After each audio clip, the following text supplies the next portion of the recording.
Assalamu alaikum, dear students. This is question number 10 right now. Okay, 9 तक पढ़ा था हमने कल. Question number 10 says an umbrella has 8 ribs which are equally spaced. An umbrella has 8 ribs which are equally spaced. So question हम पहले पूरा पढ़ेंगे. Assuming umbrella to be a flat circle. यहाँ पे फिगर पे दिखाया है umbrella भी और इसका जो टॉप है इसकी फ्लैट सर्कल बनाई है इसने. फ्लैग सर्कल की रेडियस है 45 centimetre. Find the area between two consecutive ribs of the umbrella. Ribs होती हैं वो जो समझो कशर पड़ अगर इस वनो तम यानी अम्ब्रेला एक तम सच्चियाँ आसा ये मुझसे अम्ब्रेला दड़िच आसा बैठ के यानी छात. तो ये मैं समझूंगा इसका जो ऊपर वाला पोर्शन है ये फ्लैट है, सर्कुलर है. इसकी 8 रिब्स हैं. ठीक है, 8 रिब्स हैं. ये हो गई 1, ये हो गई 2, ये हो गई 3, ये हो गई 4, 5, 6, 7 और 8.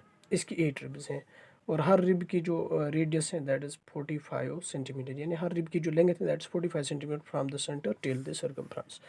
सो हमने क्या निकालना है, हमने कंसेक्यूटिव दो रिब्स के दरमियान एरिया निकालना है. लेट्स सपोज हम ये दो रिब्स कंसिडर करेंगे, ये रिब और ये रिब. इसके दरमियान ये जो एरिया होगा ये एक सेक्टर बनेगा.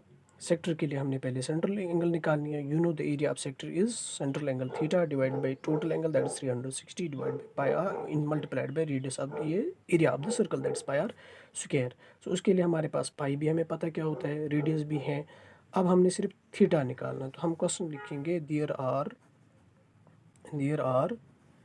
8 ribs in umbrella.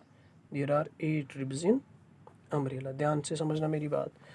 So now to find the central angle, यहाँ पहले हम लिखेंगे radius of circle. हम लिखेंगे radius of circle. अब हम सर्कल ही कंसिडर करेंगे इसको. That is 45 centimetre. और इसके ब्रैकेट में लिखे आर क्योंकि आर के तौर पर हमने इसको इस्तेमाल करना है. Now to find the area of each sector या ईच रिब हम लिखेंगे हम क्या करेंगे, पहले सेंट्रल एंगल निकालेंगे. Now central angle for each sector क्या बनेगी. अगर यहाँ पे ये इस जैसे लेट सपोज 8 है, 1 2 3 4 5 6 7 8, यानी इस जैसे 8 सेंट्रल एंगल्स हैं. तो एक सेंट्रल एंगल का क्या वैल्यू होगा, 360 divided by 8. 360 degree divided by 8 है क्योंकि टोटल 8 है.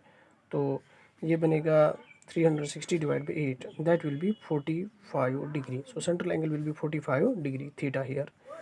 अगर हम इसका नाम रखेंगे ब्रैकेट में थीटा. देयरफॉर यहाँ पे लिख के रखो theta is equal to 45 degree. Now area between two consecutive ribs that's ये रखो यहाँ पे कंसेक्यूटिव रिब्स. और हम इसी को कहेंगे area of each sector that will be theta divided by 360 multiplied by pi are square. That's theta क्या है 45 divide by 360 degree multiplied by 22/7 into 45 degree. That will be, इसकी रिडक्शन करो तो रिडक्शन करने के बाद यहाँ पे आएगा 45 divide by 360 that will B 1 divided by 8. Because हम रिड्यूस कर सकते हैं इसको, तो आप यहाँ पे रिड्यूस करके देखेंगे ये बनेगा 1 डिवाइडेड बाई 8. तो ये बनेगा 22/7 और ये है 45 स्क्वायर. ये है 45 स्क्वायर. तो ये क्या बनेगा 1 डिवाइड बाई 8. इसकी रिडक्शन करो 2 4 जार 2 11 जार. ये बनेगा 11 divide by 7 4 jar 28 multiplied by 45 का स्क्वायर यू नो होता है 2025. तो इसका क्या आंसर आएगा 2. इसको मल्टीप्लाई करो, इन दोनों को आप कैलकुलेटर इस्तेमाल करके देख सकते हो. That is 2275 divide by 28 centimetre square. तो ये आएगा इसका एरिया. Hence which is the required area between two consecutive ribs और area of the each sector. ये आप एंड पे लिख सकते हो. इसी तरह हमारे पास है अब क्वेश्चन नंबर 11. क्वेश्चन नंबर 11 हम ऐसे कर सकते हैं. आप देखिए ध्यान से, वीडियो ज़्यादा बड़ा भी नहीं बनना चाहिए फिर ये अपलोड भी नहीं होता. तो ए कार हैज़ 2 वाइपर्स, कार के वाइपर्स होते हैं ना, ऐसे समझो ये यहाँ तक एक वाइपर है, ये समझो ये यहाँ तक एक वाइपर है, तो ये वाइप करता है, ठीक है। Each wiper has a blade of length 25 centimetre, इस ब्लेड की भी लेंथ 25 सेंटीमीटर, इस ब्लेड की भी लेंथ है 25 सेंटीमीटर। तो sweeping an angle of 115 degrees, तो जैसे ये इस तरह साफ जब करता है तो इनकी वजह से एक सेक्टर बनता है, लेकिन इसका जो स्वीपिंग एंगल यहाँ सेक्टर का जो सेंट्रल एंगल यहाँ पे भी है 115 डिग्री, और इसी तरह बिल्कुल यहाँ पे भी है 115 डिग्री। तो यहाँ पे सेंट्रल एंगल गिवन है, रेडियस भी गिवन है, और क्या, find the total area cleaned by each sweep of the blades, यानी अगर ये ब्लेड स्वीप करेगा तो इनके अंदर कितना एरिया आएगा, कितने एरिया को ये स्वीप करेगा, ठीक है। तो ये हमने निकालना है, हम जल्दी जल्दी करेंगे, कोई बड़ा मसला नहीं, आसान सा क्वेश्चन है। Given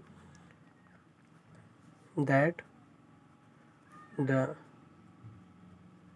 blade of A car is of radius, bracket में रेडियस लिखेंगे r equals 25 centimetre, and sweeps through an angle, हम लिखेंगे ये angle let us suppose theta equals 115 degree. इसका क्या मतलब हुआ, थीटा है यहाँ पे central angle. Therefore area swept by, हम लिखेंगे एरिया स्वेप्ट बाय ईच, क्या है ये, ईच ब्लेड, और एरिया ऑफ ईच सेक्टर, ठीक, एरिया ऑफ ईच सेक्टर वो क्या बनेगा, theta divide by 360 into pi are square. अब यहाँ पे हमें पता है थीटा भी क्या है, पाई भी क्या है, सारा कुछ पता है, तो हम लिखेंगे थीटा यहाँ पे क्या है 115 डिवाइड बाई 360 इंटू पाई क्या है 22/7 इंटू रेडियस है 25 स्क्वायर, यहाँ पे लगेगा 115 डिवाइड बाई 360। इसको जब आप कैलकुलेट करोगे, लेट्स सपोज 5 से करोगे इसकी रिडक्शन, 5 2 ज़ार 10, 5 3 ज़ार 15, 5 7 ज़ार 35, 5 यहाँ पे 2 यहाँ पे 1 बचेगा 10 बनेगा, 5 2 ज़ार 10 इंटू 22/7, ऐसे ही रखो, इंटू 25 जब आप इसको कैलकुलेट करते हो सारी कैलकुलेशन के बाद 158125 डिवाइड बाई 252 सेंटीमीटर स्क्वायर बनता है। ये आ गया एक का एरिया, यानी इसने एरिया कितना स्वेप्ट किया था। नाउ हम लिखेंगे, लेकिन हमने दोनों का निकालना है। Now area swept by both the blades, area swept by या बाय 2 ब्लेड्स कितना बनेगा, 2 into area of each blade, तो हम लिखेंगे नहीं क्योंकि यहाँ पे निकाला हुआ है, हमें पता है ऊपर से क्या निकाला हमने 1582125 डिवाइड बाई 252, तो इससे क्या बनेगा, इसकी रिडक्शन करो, 2 1 ज़ार 2 2 ज़ार 4 2 6 ज़ार 12, तो ये बनेगा 1582125 divide by 126 centimetre square, which is the required area. I hope you got my question. अगर किसी को कोई क्वेरी है तो वह ग्रुप में मैसेज करके बता सकता है।